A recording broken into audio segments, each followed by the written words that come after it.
50 at dalawang tig-5, 60. Pangatlong pila ko sa pilahan doon sa Shell. At ngayon ay nandito ako naghatid sa Town and Country. Galante guys yung yung nasakay ko, babae. Bata pa pero sa sinta ang binigay, dapat 50 lang. Ito ang pangalawang gate ng Town and Country. Kala ko papasok pa ako dun sa loob, pero hindi na ako pinapapasok nung pasahera ko. Bumaba na rito, kaya tumabi muna ako saglit gawa ng sobrang init. Malaking village to guys, itong Town and Country.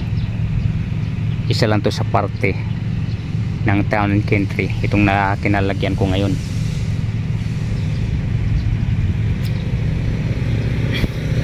Laki ng mga bahay rito.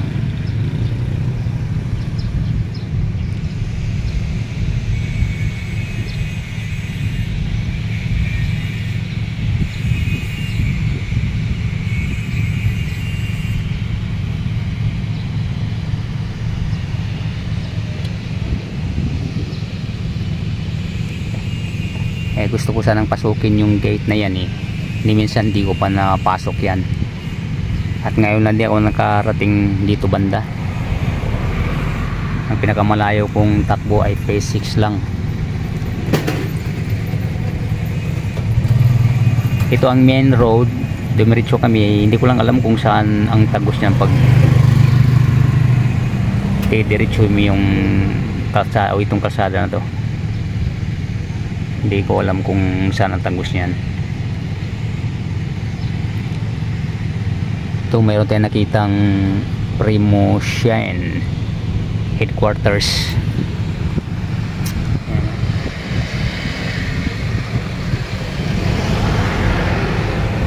Hindi ko alam guys kung ano yan. Safety yung paradahan ng tricycle dito, kulay green. Mayroon silang bubong. Ito lang dun sa paradahan namin, talagang bilad kami sa araw.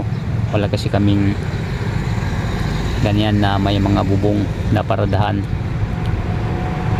Ito maganda.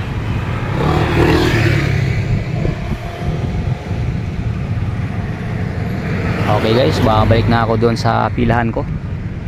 Medyo nakapagpahinga na rin tayo ng mga ilang minutos. Kumuha lang tayo ng lakas guys, kawa ng nakapanghina talaga pag sobrang init.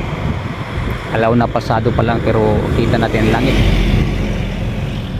walang kaulap-ulap. Yun, may nakita akong jet plane kaya sobrang init, kawa nang wala talagang kaulap-ulap. Salamat sa pagsama nyo rito sa biyahe ko papuntang Town and Country, sa pangatlong pila ko sa pilahan namin. Mag-ingat lang po lahat. Bye bye. God bless us all.